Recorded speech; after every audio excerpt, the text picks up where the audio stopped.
So today we are joined by Hanny Medrano, Valerie Contreras, Jaden Hankins, and Celia Lopez. Hanny Medrano is 20 years old and was originally diagnosed at age 7. She has survived 3 types of cancer. She graduated from high school with honors in 2022, despite all the setbacks and appointments. Some of her hobbies are doing puzzles, diamond art, and she loves going to camp every year. Hanny had a relapse last year and is now on immunotherapy. Valerie Contreras is 19 years old. She is in her second year at Cerritos College and is majoring in psychology. She is a cancer survivor. She was diagnosed with acute lymphoblastic leukemia, ALL, at age 16. Her hobbies are painting or coloring and listening to music. Jaden Hankins is 17 years old. She was diagnosed with a brain tumor at age 4 and with epilepsy because of her treatment around age 12. She is a long-term cancer survivor and has been seizure-free for 4 years. She's a junior in high school and would like to be an esthetician. She wants to study cosmetics, specifically makeup artistry. Some of her hobbies are singing, reading, and dancing. She loves hanging out with her friends. Celia Lopez is 18 years old. She was diagnosed at age 13 with osteosarcoma. She is currently on treatment because the cancer relapsed. She is in her second year of college to become a registered nurse. She has a puppy named Milo and likes to meet people who are also adolescents and young adults that have similar experiences to her. She also enjoys telling her stories so others can learn. She has an Instagram in Spanish where she shows and posts everything that happens on her treatment. We invite you to enter any questions you have in the Q&A section, and we will get to as many as possible. So let's go ahead and get started. So we have all our panelists. Can we start by asking, describe some of the challenges young adults with cancer face?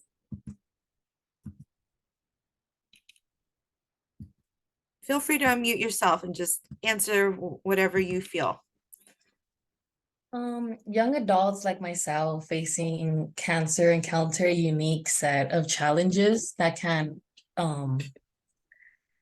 significantly impact our lives. And one of the most pressing challenges is the disruption of our everyday lives, and that's including our education, simple daily tasks as in showering, changing, even going to the bathroom alone. It's also the physical and emotional toll that cancer treatment takes on us, and that can lead to feelings of isolation, anxiety that I myself can say that I did have, and even depression. There's also the struggles that one might face with financial burdens, and medical expenses can be very overwhelming. So that's Thank you, Valerie. Yeah. Anybody else like to change? What are some of the challenges that you face? Some of the challenges that I've faced is I feel like everybody has their version of normal, and once you have gone through, like things like just just hard things in general, you don't look the same as everybody else, feel the same as everybody else. You get, I don't know about you, but I used to take my tests in different rooms, like away from like everybody in the class, and now I'm online learning, not like everybody else, and that's a struggle. That can be hard because everybody has their idea of normal, and this, it's not.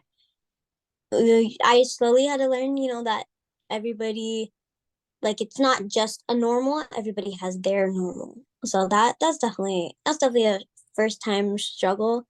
I feel like, because what I went through happened like as like so little, so I definitely got all that trauma and all of that at a older age.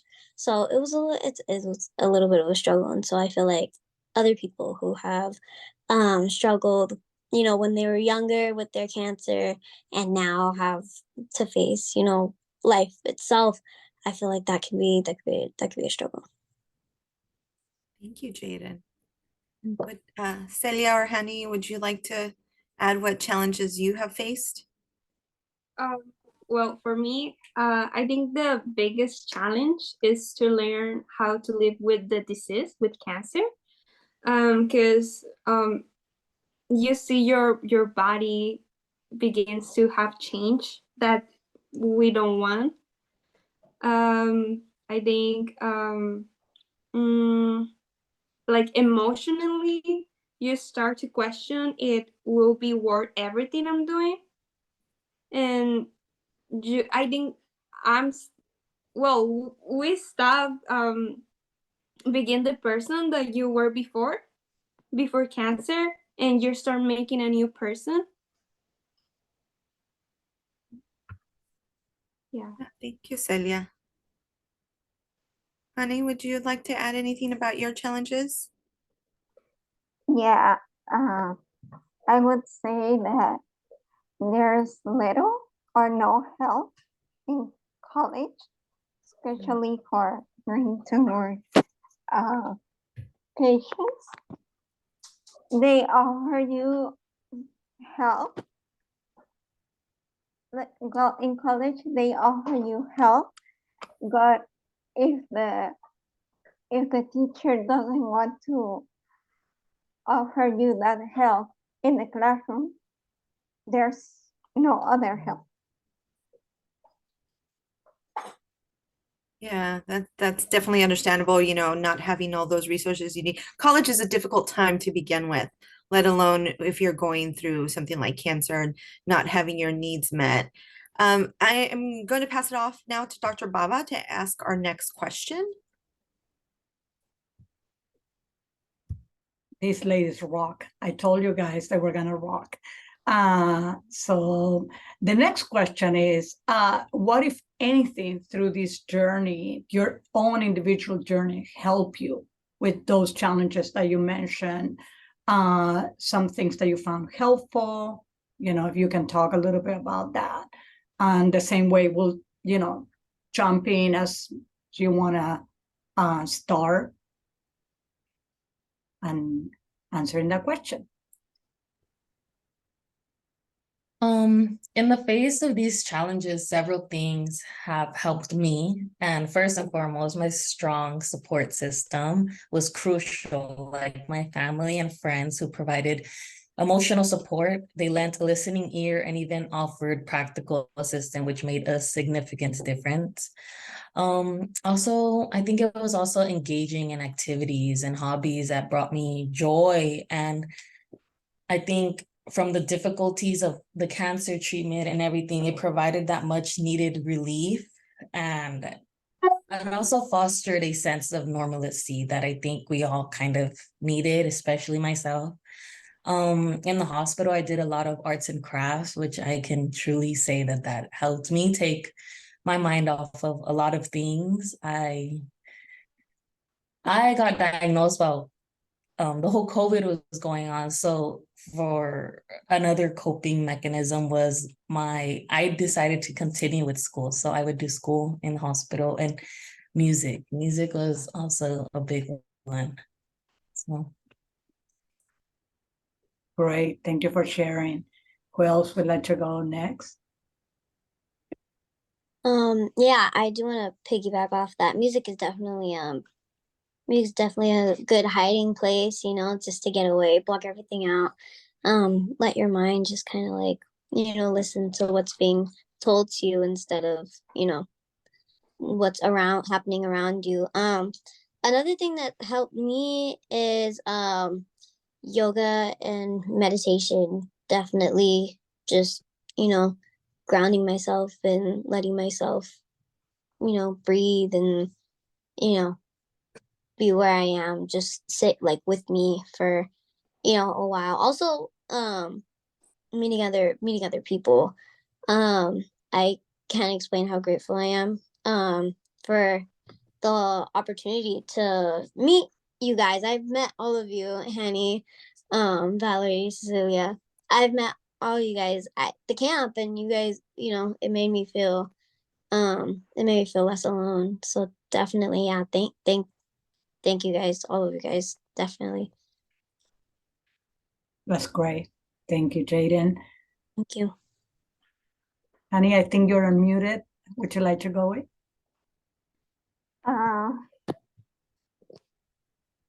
Yeah, I definitely agree that with all the activities included in the camp, the retreat, which we recently went, I feel like the part about connecting with others and also doing some activities helps us like take our minds a little bit out of the hospital. Yeah, Thank you. So being active, yeah. responding to invitations where Mm-hmm. where you can connect. Celia. Yeah. Thank you, honey. Well, I think for me, it's mainly my desire to live. And there are so many things that I want to do that motivates me to move forward. I think another important part is my mom, who is always by my side, my family, my friends, my doctors. Um, they always help me when I feel lost. And it also helps me a lot to go to events where I share with people who are like going through the same things like me, and like Hani and Valerie and Jaden. Great. Thank you, guys. And now Myra is going to ask you the next question. Yeah, thank you, Dr. Baba. And so, I think it's wonderful that you all are talking about, how, the camp, you all know each other and having others, as part of your support system. Now, that being said, what advice would you give to other adolescents or young adults that are diagnosed with cancer?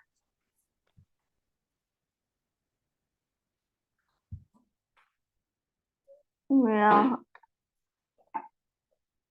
so I think one advice is maybe not to give up and I don't know, get involved in some activities where you can connect with other young adults that are going through similar things that you are going through, and also in activities so you don't like stay focused on what you're going through. You can like take your mind a little bit off those things. What I would say is it's gonna be hard, but I think just finding your best ways to cope with everything. Everybody is different, but also I think making ourselves just not think any differently of yourself. Just you're not a different person just because you have cancer or whatever you may have. And I think that's a big part that kind of messes people up. And I think I can say that I was one of those. I think because, it's like, oh, you have cancer. I would make myself believe, well, you aren't normal. And I think that's what we need to be okay with, that we are. It's, if anything, it makes us, even bigger fighters. We're still here. We're everything we're going through, and look at us. Like we're gonna be okay. That's a great point, Valerie. Absolutely, focusing on that resilience. Celia or Jaden, would you like to let us know what advice you'd have for adolescents or young adults that were recently diagnosed with cancer? That's a tough question for me personally because I'm like, I don't, when being in like the recent stage of cancer, you kind of just like the what and why. I'm like, I feel like it's important to just like let it play out. Like if I had to go back in time, if I could go back in time and tell myself, something, I'd tell myself to take it day by day, because there's just there was just so much like, what's gonna happen? What are they gonna do to me? And then what's gonna be next? But at that stage of like the recent, it's just I'd tell myself, just take it day by day. Just take it day by day. Like you got diagnosed, like it sucks, but at the end of the day, like you're still here. And and like you're gonna have like the best of doctors, and they're gonna help you out, and you're gonna fight for the best of doctors and the best medication. And it's kind of the only thing you can do is just take it day by day. Like if I knew that when I was younger, like I'd have a less harder time. So yeah, I mean that's my perspective on it. Thank you, Jaden. Those are very wise words for someone who's so young, to take things day by day. Celia, what would be your advice? Okay, I'm gonna say this in Spanish. I don't know if it's okay. Está bien. Okay.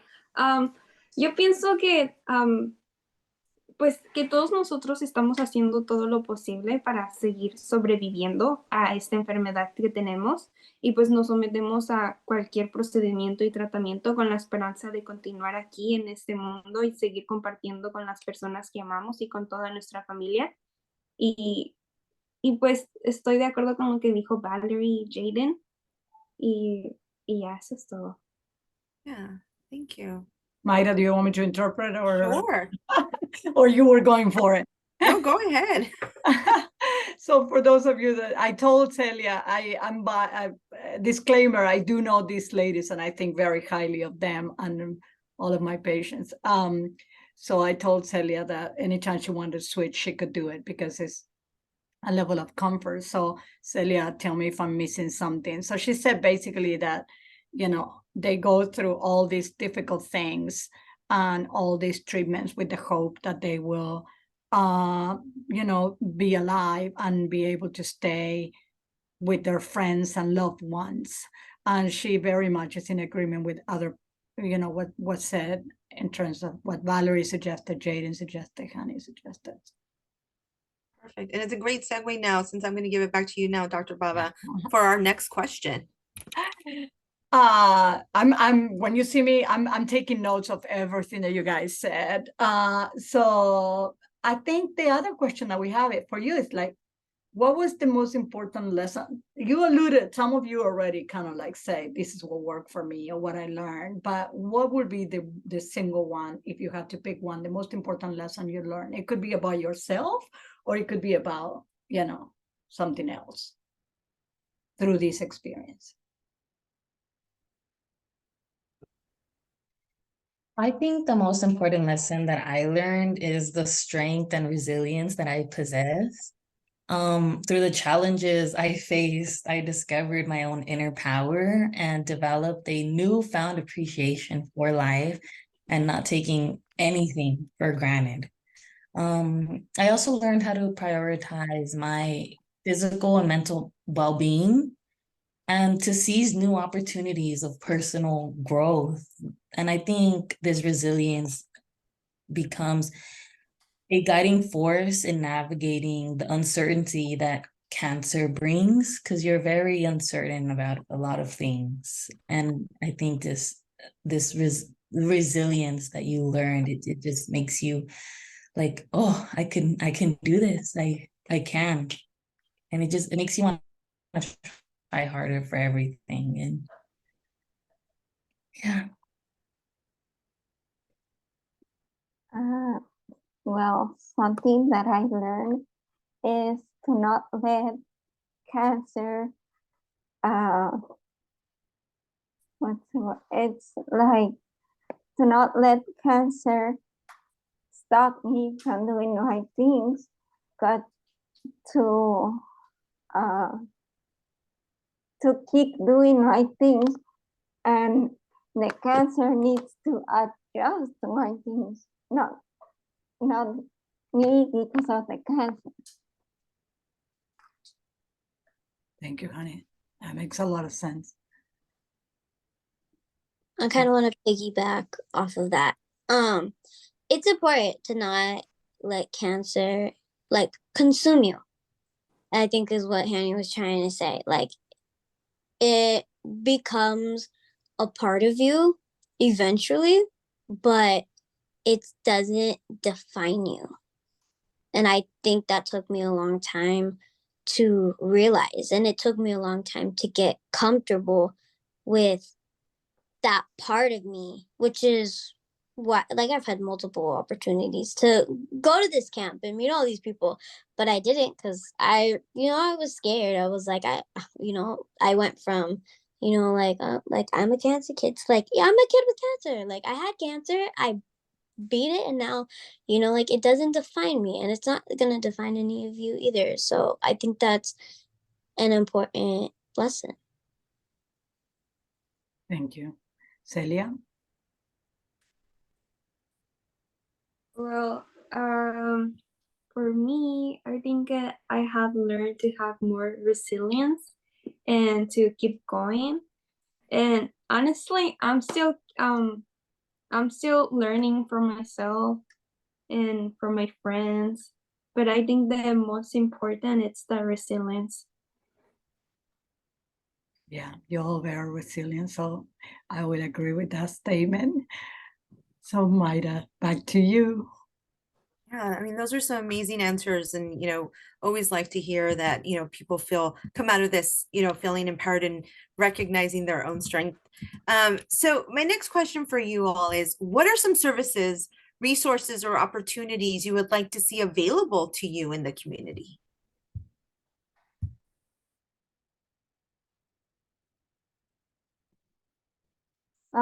Resources that I would like to see in the community are like discount for us, children with cancer, discounts in museums, the aquarium. Yes.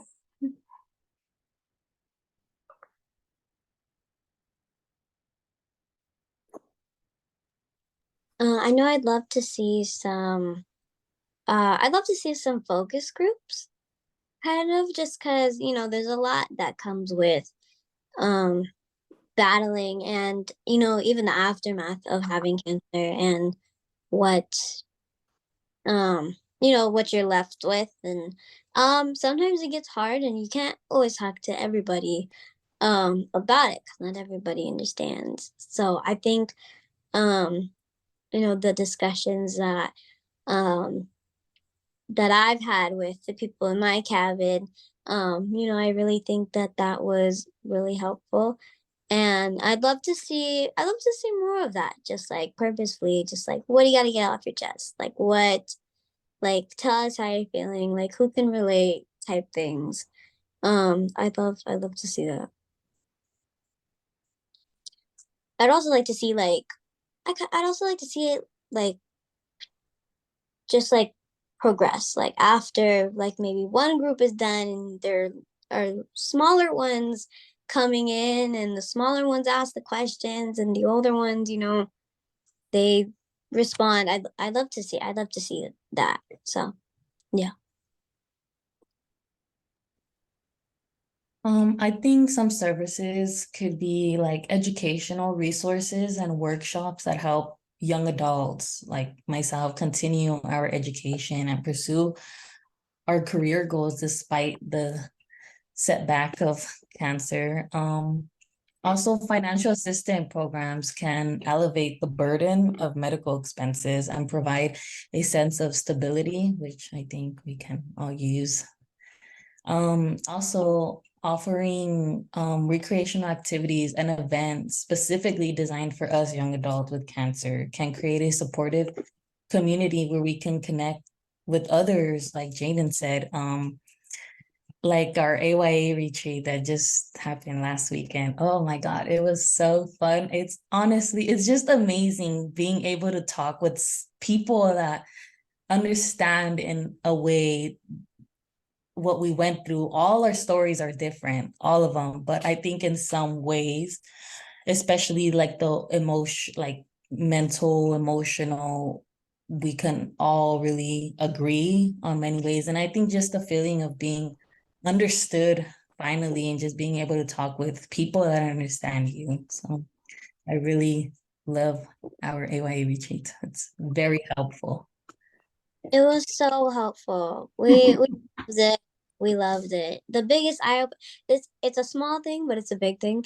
The biggest eye opener for me was when we first got our stickers, and I saw an IV bag full of boba with the smiley face on it, and everybody behind me that also saw it laughed. And I was just like, nobody else, like if I had showed that to any of my other friends, they'd be like, what is that and why are you laughing? It was so good and it was so fun. I love you guys. It was awesome. Really. Let's Jaden, I did not know that. Let's hear from Celia, and then I'll give people a little bit of context with the stickers.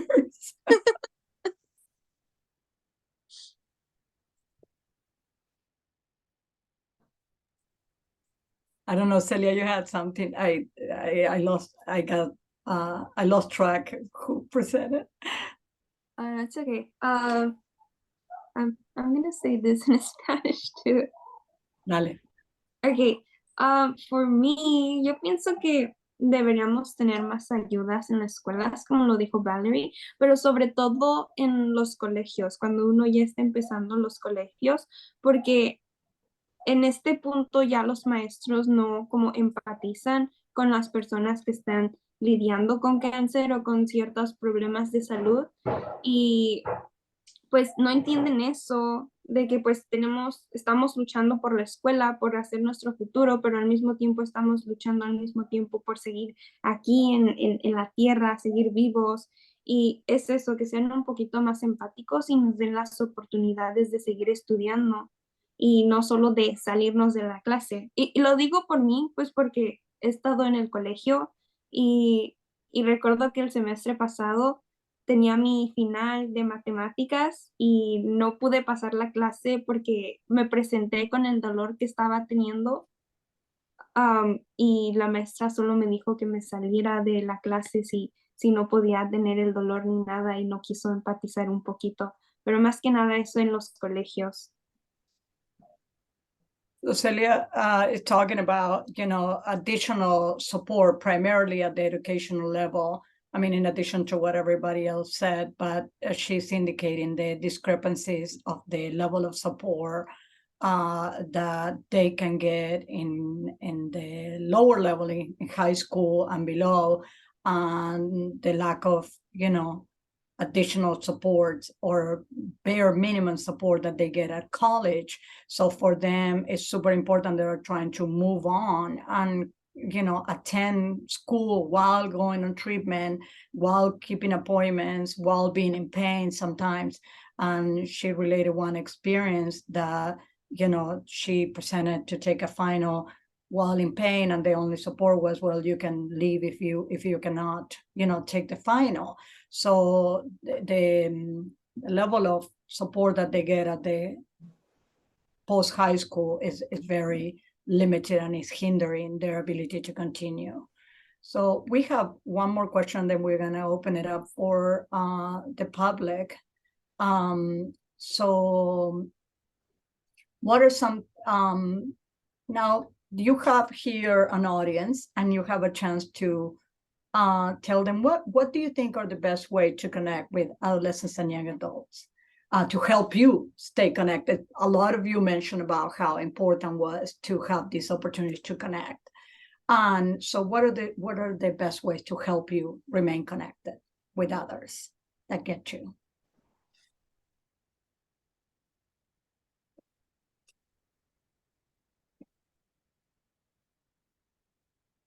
Is Hanny gonna go?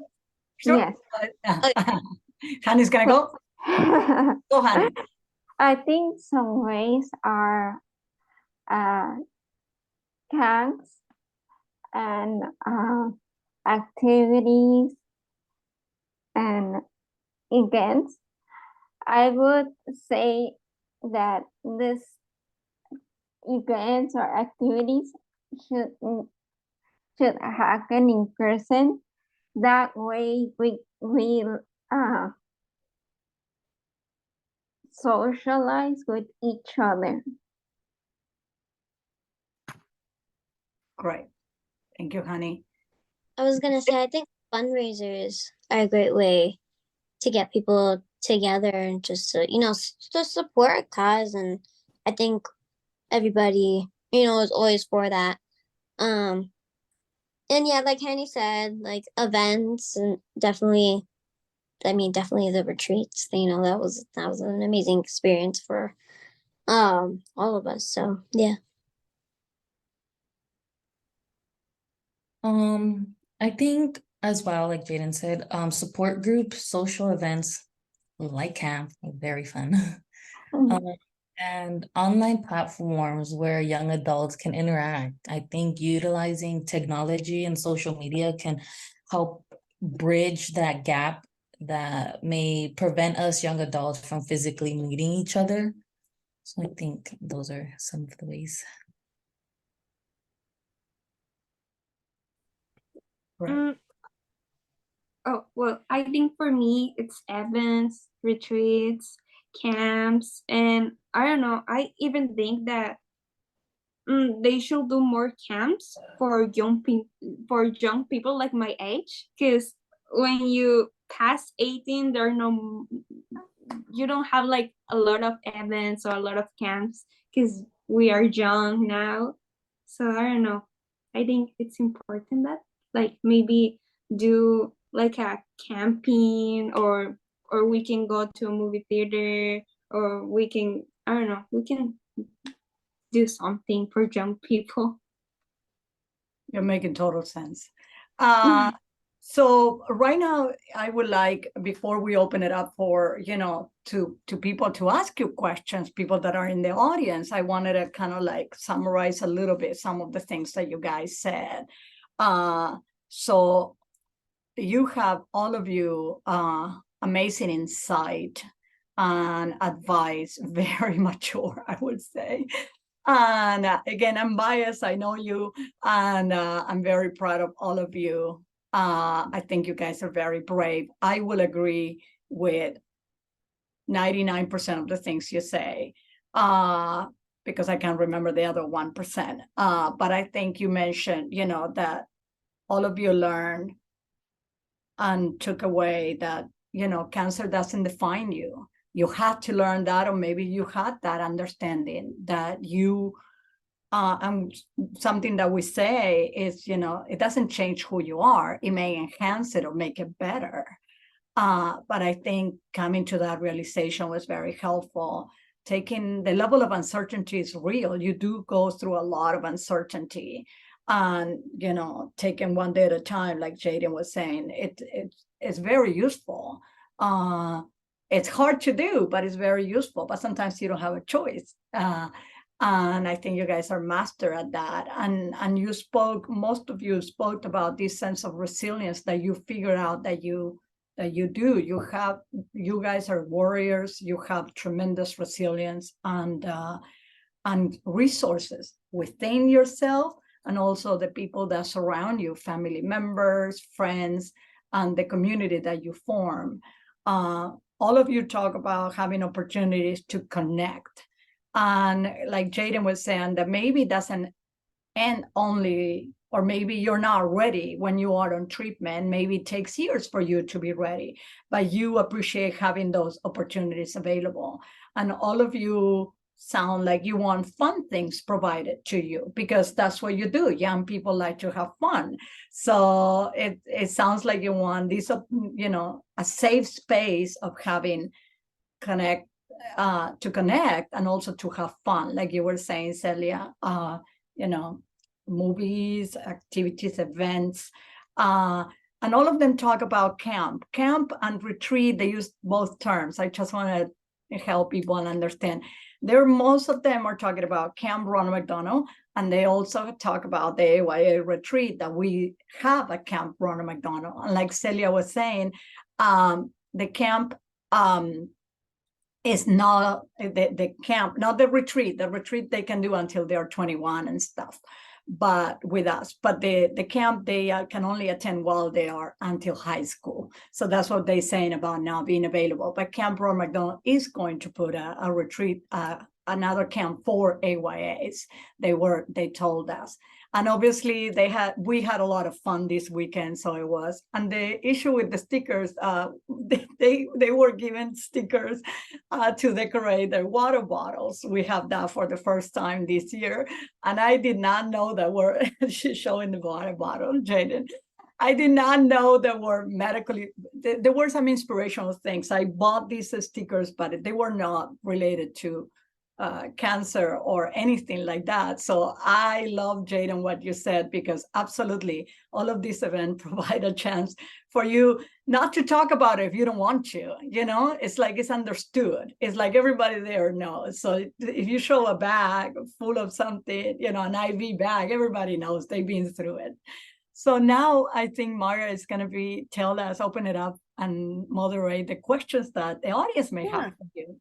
Yeah, thank you. And that's a great summary, Dr. Bava. And I am not biased because I've never met any of these ladies and they are amazing. I mean, just like you said, the courage and to come out here and speak and tell their story, which leads me to a question. So I'm going to start off with a personal question that I have for you. What is it that motivated you to kind of come out here and share your personal story and kind of advocate for other adolescents and young adults, to kind of raise awareness about the unique needs that adolescent and young adult cancer survivors have? You're here speaking to, a community of healthcare providers and, community leaders. So I kind of want to know what made you come here and share that story, because we appreciate it and you're doing an amazing job, but I just want to know what the motivation behind that decision was. For a long time, I was just very in my shell, very fragile about who I talked to this about, when I mentioned it, who I mentioned it around. And it took me a long time to muster up the courage that you guys are seeing now. And the reason I did this was because I want other people to see that, like, I turned around like that, and it was kind of crazy.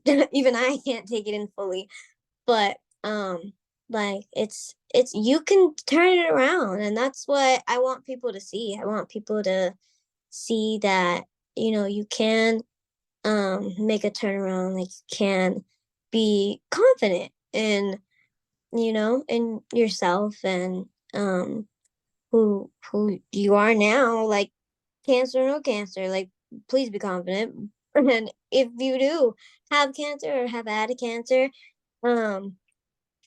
I wanted I wanted people to see, like, you can be confident, you can live your life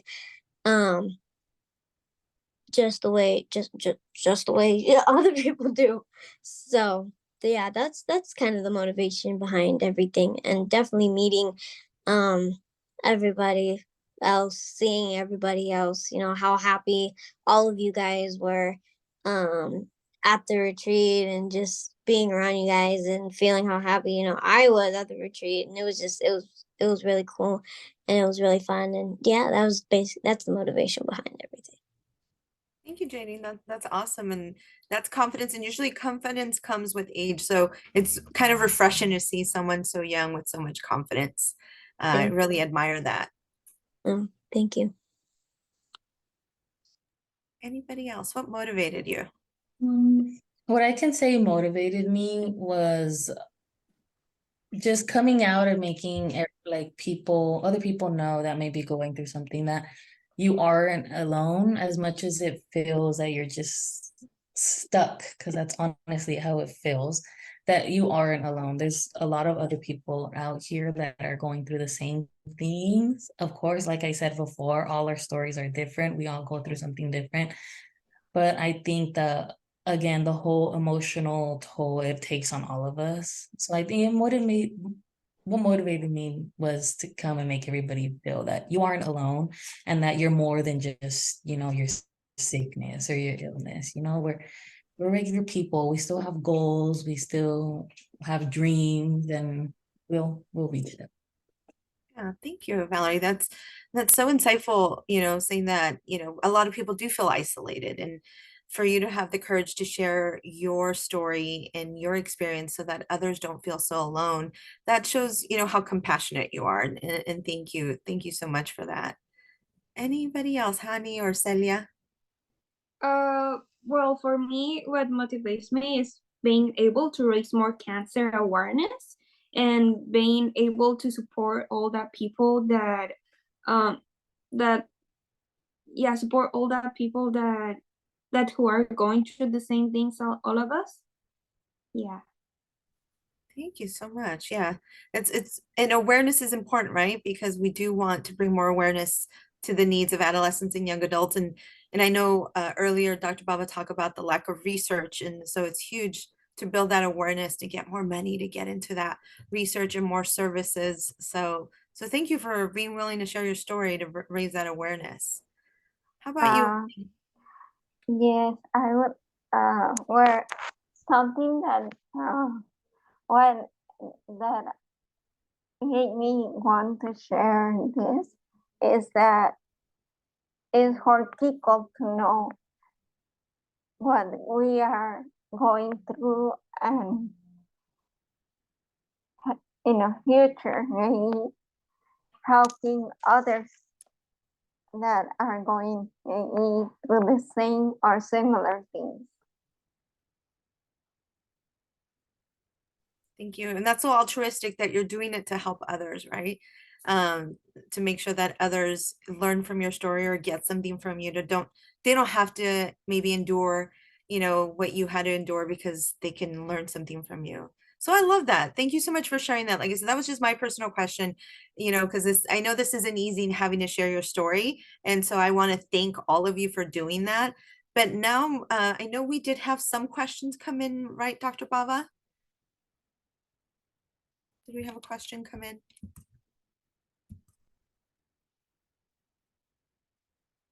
I have to unmute myself. Yeah, so we invite everybody to write question or comment. Somebody wrote a comment, says, what a gathering of smart, thoughtful, beautiful, and brave young women. Kudos to you. So seriously, you have been super brave, eloquent. I don't have enough words. I think also, I think for the community, what I'm hearing loud and clear, we have to keep on trying and put opportunities and encouraging you to participate. And sometimes you take the offer and you do a fantastic job. I don't see any other questions or comments on my end, but I don't know if other people can see it. Yeah. I think I did see somebody sent me a question, and I don't know if you need me to elaborate, but hopefully if you have any questions, we can have that person elaborate. They said, one of you mentioned what you are left with. Can the group talk a little bit more about that?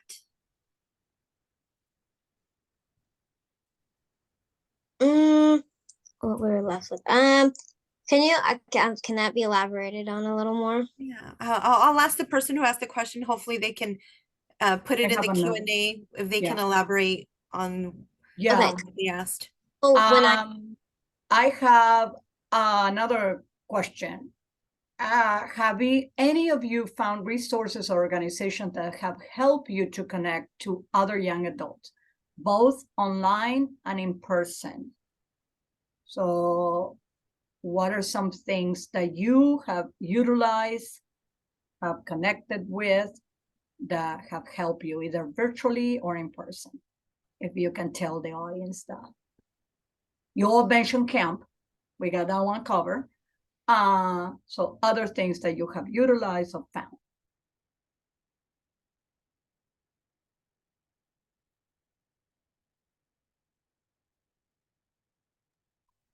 I think the workshops that the hospital do, like that helps me a lot for meeting people and share my story. But the workshops and in the Zoom meetings, I think for me it's important. So what Celia is talking about is the workshops that I presented on my presentation before, like the events that we have to do something, to learn something. Great. So what we CHLA was, the AYA service was able to provide. Any other organization that you connected with, or besides camp, or any online platform or anything?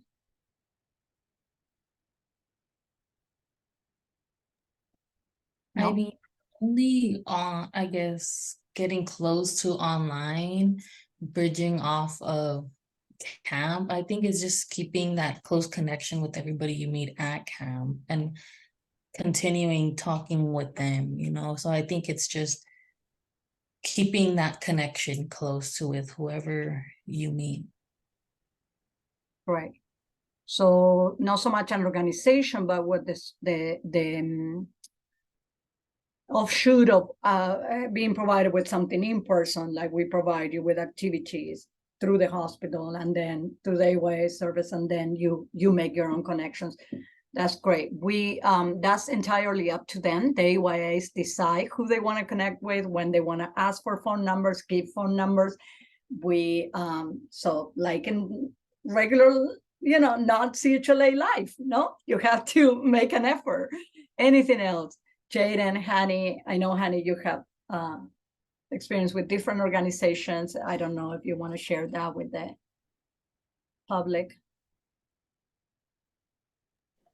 Well, I know it's like it's also with the hospital. I like the beauty class because that's a thing you get to relax, to feel like you're going to the spa. Yeah, Yeah. the beauty bus is another event. It's an organization that very generously work with us with AYA service as well, and we have pop-up salons with them. So when beauty bus come, we have a lot of fun and we relax, and the teens get to enjoy being pampered. So another opportunity to connect. And okay, Jada, any? I don't, just because like I said, I was very just like in my shell, and I wasn't very fond of sharing or going to like anything like the retreat. So I've never really done anything like that. But I do know that I am definitely I have been keeping in touch with everyone I met at camp. We've all been keeping in touch. I'm pretty sure yesterday I text Celia. And yeah, so we've been all been keeping in touch, and that's just good to have. And yeah, so yeah. Thank you. So I can say, well, so what I'm hearing again loud and clear is give them the chance, and then you take it from there, no? So giving a chance to connect, and then once you're there, feel comfortable, so it's not so much an organization, but it's the event, the opportunity. Other organizations that our patients have used and reported finding useful are Pavlov, Shutterbox, doing photography. Some of our patients have used Coach Art. So some of our patients have become very involved with Teen Cancer America, which is mostly virtual. So those are the ones that I've been told of, that I can think of right now. Yeah. Bueno, can I say this in Spanish? Sí. Okay. Una organización que también siento que nos puede ayudar a conectar con más pacientes. Creo que, bueno, yo pues me registré a esa organización y creo que es la de Saxovich. La de bueno, es una fundación de Saxovich que tiene osteosarcoma y tiene su fundación en la que a todas las personas con cáncer les dan una pequeña lamparita y les muestran la historia de Saxby y él tiene su fundación donde ayuda a muchas personas y ayuda para la investigación hacia osteosarcoma. Y también otra organización que sé por mi trabajadora social es Do It for Love, que es una organización donde le dan boletos a los pacientes que tienen cáncer de sus cantantes favoritos para que puedan ir a los conciertos. Y siento que eso es bueno porque podemos conectar con las personas y podemos conocer más personas de diferentes lugares. Y divertirse. So Celia is mentioning two organizations in particular that she connected with. One is specific for her cancer, that she found is osteosarcoma, and it's a disease-based organization. And she connected with that one and really liked that one, the name that she mentioned. And the other one is called Do It for Love, and that's an organization that she was giving that resource through the social worker that allows them to go to concerts, and it pays their tickets. So again, having people that provide fun stuff and normalcy sounds like it's a big thing. Yeah. I'm thinking if anything else that a patient has mentioned to me that they found useful. I have to say that many times we do refer a lot, and they may be engaging with an organization and we have no idea. So that they are finding it useful. But the big ones are the ones that were mentioned. But also to the question before, like virtual or in person, it sounds like in person is something that this group at least prefers significantly. Dr. Rao, another organization that I have joined through my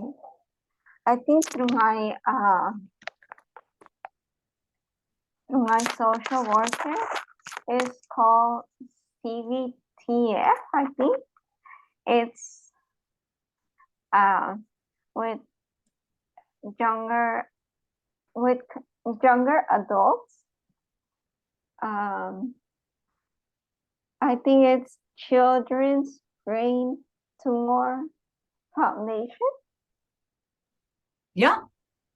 They changed their name, so that's what is tripping you, I think. Yeah. So that's a foundation. So what they're mentioning is different, different disease specific. And like one organization that we do the walk is the Leukemia Lymphoma Society. But again, it's through the events that we're connecting and through that mission that they share. So I think walks are always fun. And it's walks that are doable, no? So short walks. None of us are marathon runners that I know of, at least I'm sure. I don't know if the person had a chance to elaborate on what they were left with.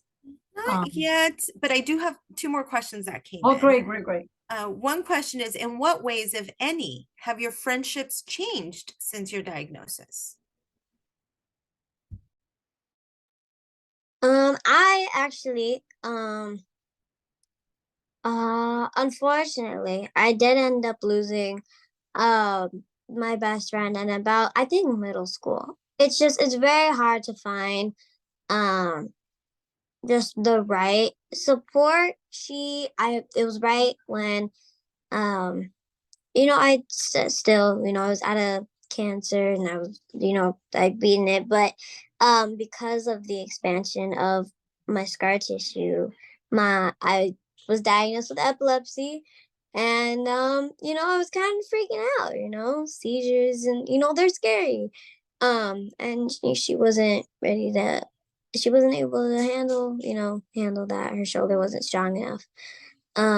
So I did end up losing her, but I can't describe the amount of just love and support I felt at the retreat with the people I met. It was immense love, and it was absolutely great. And a lot of my friends still stuck around, and I know that they're I know that they're never gonna truly understand, but now I have friends who will always understand. And I think that's important to have. For me, I I didn't lose any friends, but I feel that later that I went through, well, later that I ended my treatment, like there aren't like any friends because I think that people are kind of like afraid to like have you as friends because they don't know like how much you can do and what you cannot do. But I would say, why don't they ask instead of refusing being your friends? That makes total sense. So they judge the book by its cover, you're saying, honey. So Yeah, in kind your case, which you know, you have endured 3 type of cancers, you know, it has changed your ability to walk, and you're like, give me a chance, talk to me first, and then decide if I cannot do something. It makes sense, which is cancer or no cancer. Some people will function that way. But I must say, you do approach people quite well, and you're so strong, and you don't limit yourself. So I think you do it the right way. It's like you don't judge your book by its cover. You keep on going. But you bring a very valid point, which unfortunately happens. And Jaden was mentioning a little bit of that. You know, that it not everybody can understand or be there as you need them for what you're going through that is so unique. I think for me, it was quite the opposite. My best friend, she was the first person that I called as soon as those doctors walked out of the door. And she was really understanding, but she was also very like, oh, Val, like, are you okay? And like everything. And I think I told her, and then I was like, just because of this, I'm not different. And I always said I don't want pity at all. So, and I think that's like the main thing, but more for me, I think I pushed my friends away just more because I was like, well, I want to be alone. Like I need time to, process everything that's about to happen. And I think that's something that also friends need to understand, that because we're going through a big change in life, we're going to need our alone time. But it's also not like, oh, well, this person doesn't want to talk to me anymore. Like, I think it's just, there needs to be a lot of understanding and communicating there. And I honestly think my friends got that hint, and they would check in here and there. And I really appreciate them for understanding me. Great points. Elia? For me it was different, like, because well, I'm gonna say this in Spanish, sorry. Don't apologize. No te preocupes. Yeah. Cuando entré a la high school, pues no tenía cabello. Entonces era como que todos estaban asustados pensando que, oh, si la agarro o algo, me va a contagiar su enfermedad o algo al principio. Después tomé homeschool, y ya después cuando volví a entrar otra vez al high school, a mi senior year, pues ya tenía más cabello y ya todos eran como un poquito más diferentes. Ya todos me trataban como, oh, ¿cómo estás haciendo? ¿Qué estás haciendo? ¿Cómo va todo? Y una amistad que mi mejor amiga, que la verdad la aprecio y la quiero mucho, es que ella me conoció sin pelo y después otra vez volvimos a conectarnos cuando ya tenía mi cabello, y ahorita sí seguimos conectadas, y siempre ha estado apoyándome a veces me lleva a mis citas al hospital y no sé, pienso que al principio es un poco raro las amistades porque no saben qué decirte y es normal que no sepan qué decirte porque pues es difícil, pero siento que lo importante es de que si tienes una mejor amiga y nada más con que te escuche es lo mejor. Okay, I'm gonna try. So Celia mentioned something really important that when she started high school, she didn't have hair, and that made it difficult to relate because people were kind of like, "Are you contagious?" That, believe it or not, that still happens. So what's going on with you? And they also didn't know you because you were new at this school. Yeah. But then she said she had to leave school and then come back. And when she came back, she had hair. And they seemed to treat her more normally and nicer and not look at you like you were so different and you got to connect. But you did make one very good friend from bold times, and that person got you and has been by your side, and it sometimes even brings her to medical appointments. So that's been a great support. And what she's saying that even is just listening, not say that they understand that can be difficult to understand what they go through because it's so much, but even the act of listening is what she appreciates. So they do get it, but it seems like the friends need a little bit of teaching. We talk about that. Yeah. So I'm going to tell you how much I appreciate you and what a privilege it has been to listen to all of you amazing ladies today sharing your story. I think really, hearing from you all really brings a different perspective because, you're the one who's gone through it. And so to hear your stories is really impactful. And you're definitely serving as role models, for other survivors, not just adolescent and young adults, but just cancer survivors in general. You all are amazing, and I want to thank you. And I'll leave it to Dr. Bava to kind of close out our session. I will second that. I think I appreciate having these. I appreciate the cancer support community. We do refer to them. Obviously, we, if they go or not, we don't keep track of that. But I think having partners in the community is so important. And I was thrilled to talk to the organization and offer, to see if this could be done, and then offer it to the patients and seeing all of these leaders. I agree with you. And that's what I was trying to convey today, that regardless of everything that they go through and the struggles, you see this tremendous story of resilience and strength and awesomeness. And, I can talk for them, but it's much more impactful when they talk for themselves. So I salute all of you. And I think you guys did a fantastic job.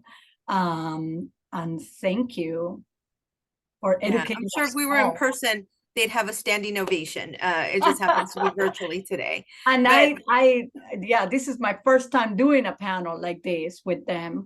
And I can tell you what I see here, but